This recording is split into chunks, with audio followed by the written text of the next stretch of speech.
सभी को जय मसीह की फिर से स्वागत है आपका हमारी नई वीडियो में। प्रभु आपको ढेर सारी आशीष दें और मैं भी धन्यवाद करता हूं प्रभु का। मैं भी अच्छा हूं, प्रभु ने अब तक मुझे संभाला। प्रभु आप सबको और मुझे आशीष दे।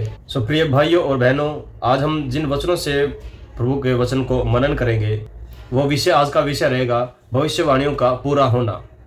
आप बाइबल में बहुत सारी भविष्यवाणियों को देखते हैं, बहुत सारी भविष्यवाणियों को पढ़ते हैं। अब हम क्या देखते हैं, बहुत सारी भविष्यवाणियां हैं जो पूरी हो चुकी हैं और बहुत सारी हैं जो पूरी होने वाली भी हैं। और सबसे पहले हम एक वचन पढ़ेंगे, भजन संहिता उसका 79 अध्याय उसका 2 और 3 वचन में इस प्रकार लिखा है।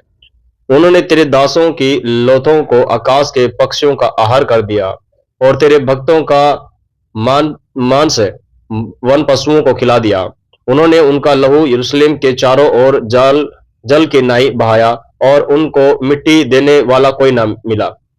तो यहाँ पर हम क्या देखते हैं कि उनको मिट्टी देने वाला भी कोई ना था और इतना भयंकर रूप से यरूशलेम के लोगों को मारा गया।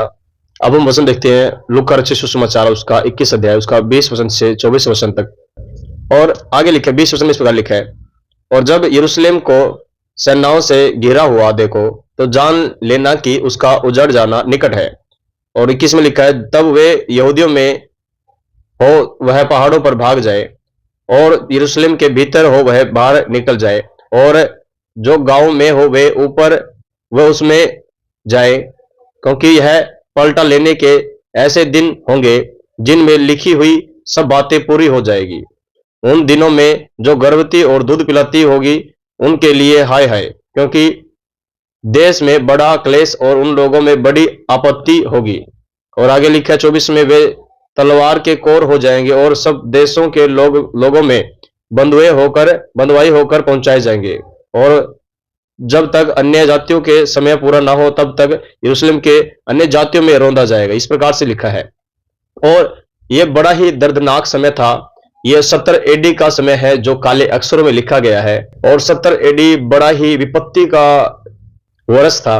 यह वर्ष बड़ा ही क्रोध का और भयंकर ही वर्ष था, बड़ा ही भयानक वर्ष था इजराइलियों के और उनके नगर यरूशलेम के लिए। दोस्तों, इस समय यरूशलेम रोमी शासक के अधीन था, और ठीक इसी समय एक यहूदा नामक एक व्यक्ति जो गलील का रहने वाला था, 1800 यहूदियों को साथ लेकर के रोमी साम्राज्य विद्रोह किया। दोस्तों, सिमोन और पतरस इसी क्रांतिकारी दल का एक सदस्य था। लूका अध्याय 6 और पद 15। सम्राट विस्पासियानस उन्होंने अपने पुत्र टाइटस को निर्देश दिया कि यरूशलेम के विद्रोह शांत कर दो। और ठीक इसी समय में लगभग 30 लाख यहूदी जो अलग अलग जगह पर रहते थे अपने देश यरूशलेम में इकट्ठे हुए थे फसह के पर्व मनाने के लिए। और इसी का फायदा उठा करके टाइटस ने 54,000 रोमन सैनिकों को साथ में लेकर के यरूशलेम को चारों ओर से घेर लिया। चारों ओर से यरूशलेम को उन्होंने घेर लिया था, और ये घेराबंदी 4 महीने तक रही यरूशलेम में। यरूशलेम के निवासियों के लिए ये एक भयानक ही दिन था, और ये बड़ा ही भयानक और भय का समय था।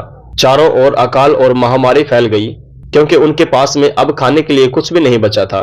4 महीना बहुत हो जाता है मेरे प्रियो। ज्यादा से ज्यादा 1 महीने के लिए लोग भूखे रह सकते हैं, लेकिन 4 महीने के लिए भूखा रहना बहुत ही भयानक बात हो जाती है। खाना पीना राशन पानी की वजह से उनको बहुत बड़ी प्रॉब्लम हुई। चारों ओर अकाल और महामारी फैल रही थी। भूख और महामारी के कारण हजारों लोग मरने लगे और मृतकों को नगर के बाहर दफनाया जाता था। लेकिन इस समय में दीवार के ऊपर से बाहर फेंका जाने लगा, गिदरोन घाटी की जगह पे। भजन संहिता 79 उसका 2 वचन। दोस्तों, करीब 6 लाख लोगों को दीवार के पार फेंका गया। 6 लाख लोग भूख और महामारी के कारण मर गए।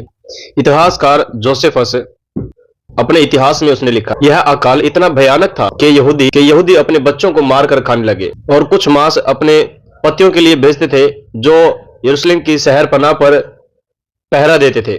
कितना भयानक दिन था दोस्तों। कृपया आप कल्पना कीजिए कि किस प्रकार से वो अपने बच्चों ही को मारकर खा जाते थे। व्यवस्था विवरण उसका 28 अध्याय उसका 53 वचन।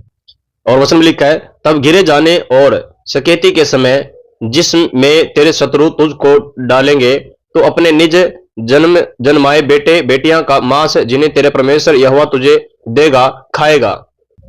तो ये भविष्यवाणी थी जो प्रभु के द्वारा कही गई थी कि तू अपने फल को और अपने बेटे अपनी बेटियों के मांस को खाने पाएगा। तो दोस्तों, कितना भयानक समय था वो। यहूदी लोग अपने ही बच्चे को मारकर खाने लगे और यरूशलेम के चारों ओर भय की चीख सुनाई पड़ती थी। माताओं को पता चलता था कि उनके बच्चे गायब हैं, क्योंकि अड़ोस पड़ोस के लोग बच्चे चुरा लेते थे उनको खाने के लिए।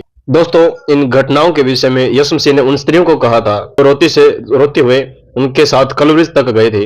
लूका अध्याय 23 और उसका 28 से 29 तक वचन में लिखा है, यीशु ने उनकी ओर फिर कर कहा, हे यरूशलेम की पुत्रियों, मेरे लिए मत रो, परंतु अपने और अपने बालकों के लिए रो, क्योंकि देखो वे दिन आते हैं जिनमें कहेंगे, धन्य है वे जो बांझ है और वे गर्भ जो ना जने और वे स्तन जिन्होंने दूध न पिलाया। प्रभु यीशु मसीह ने भी इस घटना का वर्णन किया था उन स्त्रियों से जो रोती हुई यीशु मसीह के पीछे हो लेती थी। दोस्तों, 4 महीने के बाद रोमी सैनिक भीतर प्रवेश कर गए यरूशलेम के। यहूदी अब तक इतने कमजोर हो गए कि उनमें लड़ने की शक्ति नहीं थी, मुकाबला करने की शक्ति नहीं थी। रोमी सैनिकों ने बच्चा, बूढ़ा, जवान, स्त्री सबकी हत्या कर दी थी। बड़े ही बेरहमी से उनको मारा जाता था और बच्चों को पैर से पकड़ करके दीवार पर मारा जाता था।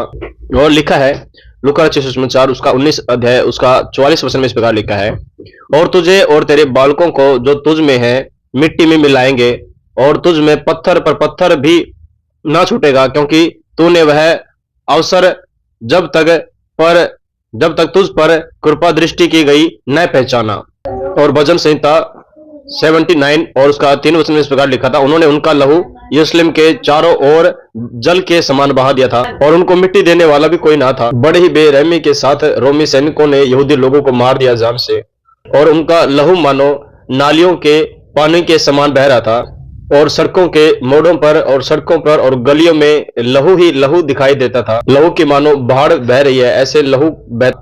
और ये ऐसा इसलिए हुआ क्योंकि जब यीशु मसीह पिलातुस के हाथ पकड़वा दिया गया, तो उस समय की बातें हैं जहां पर हम पढ़ते हैं, लिखा है मत्ती रचित सुसमाचार उसका 27 अध्याय उसका 24 वचन में इस प्रकार लिखा है, जब पिलातुस ने देखा कि कुछ बन नहीं पड़ता परंतु इस समय विपरीत उल्लड़ होता जाता है, तो उसे ने पानी लेकर भीड़ के सामने अपने हाथ धोए और कहा, मैं इस धर्मी के लहू से निर्दोष हूं, तुम ही जानो।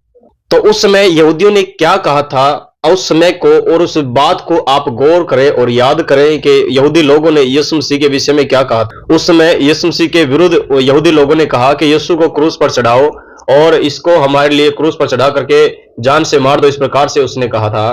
पिलातुस कहता है, मैं इस निर्दोष के लहू में नहीं पड़ना चाहता, मुझे इसमें कोई दोष नहीं पाता, वरन मैं अपने हाथ को धोता हूं। तो 25 वचन में जब हम पढ़ते हैं तो यहूदी लोग बोलते हैं, सब लोगों ने उत्तर दिया कि इसका लहू हम पर और हमारी संतान पर हो। तो यहां पर हम क्या देखते हैं, यहूदी लोगों ने खुद कहा था कि इसका लहू का जो अपराध है वो हम पर और हमारे बच्चों पर पड़ने पाए, तो इस समय इन्होंने ऐसा कहा। दोस्तों, करीब 11 लाख लोगों को 3 लाइन में खड़ा करके मार दिया गया था और हजारों को, जिनमें थोड़ी ताकत बची थी, बंदी बना करके ले जाया गया।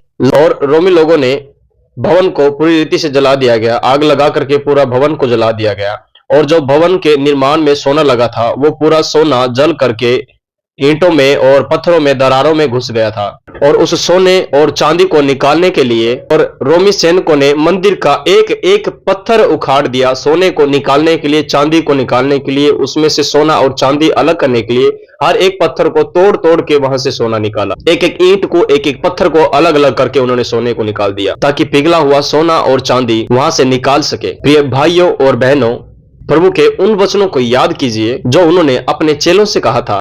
और वचन में कहा था, मत्ती रचित सुसमाचार उसका 24 अध्याय उसका 2 वचन में यीशु मसीह ने इस प्रकार कहा, उसने उनसे कहा, क्या तुम यह सब नहीं देखते? मैं तुमसे सच कहता हूं, यहाँ पत्थर पर पत्थर भी ना छूटेगा जो ढाया ना जाए।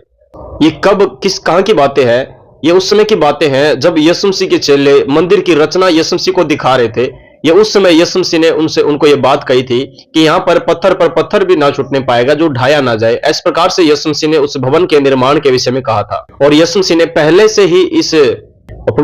पहले से अपने चेलों को इस मंदिर के विषय में, ढा देने के विषय में या टूट जाने के विषय में बता दिया था। और यीशु मसीह यहाँ पर उस 70 AD की बात को भविष्यवाणी कर रहा है। प्रभु यीशु मसीह ने पहले ही से कह दिया था कि इस मंदिर का एक एक पत्थर उखाड़ दिया जाएगा। तो प्रिय भाइयों और बहनों, इस प्रकार से प्रभु यीशु मसीह की हर एक वचनों का जो भविष्यवाणी की गई है, हर एक एक भविष्यवाणी यीशु मसीह के द्वारा की गई या हुई, वो हर एक भविष्यवाणी पूरी हो रही है और कहीं भी कोई घटी कमी नहीं है। क्योंकि वचन में लिखा है, आकाश और पृथ्वी टल सकता है लेकिन प्रभु के वचन में से एक बिंदु या एक मात्रा भी कभी नहीं टल सकता। और इसके अलावा और भी जो भविष्यवाणियां हैं वे भी पूरी हो रही हैं और बहुत सारी हैं जो अभी भी पूरी होनी बाकी हैं। प्रिय भाइयों और बहनों, यीशु मसीह की हर एक भविष्यवाणी, बाइबल की हर एक भविष्यवाणियां पूरी हो रही है और प्रभु का वचन कभी टल नहीं सकता।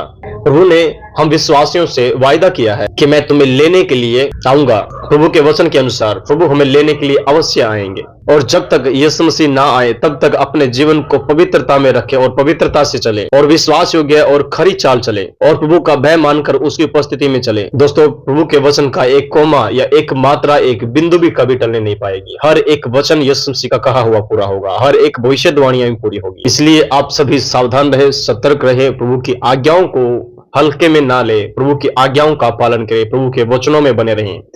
और मैं आशा करता हूं आज के वीडियो के द्वारा आपने बहुत सारी बातों को सीखा होगा। प्रभु आपको इन वचनों के द्वारा, इन बातों के द्वारा, आज की वीडियो के द्वारा बहुत सारी आशीष दे। और ऐसे ही इंटरेस्टिंग वचनों को जानने के लिए और हमसे बातों को सीखने के लिए हमारे साथ में जुड़े रहें। प्रभु आपको ढेर सारी आशीष दे। सभी को जय मसीह की। God bless you.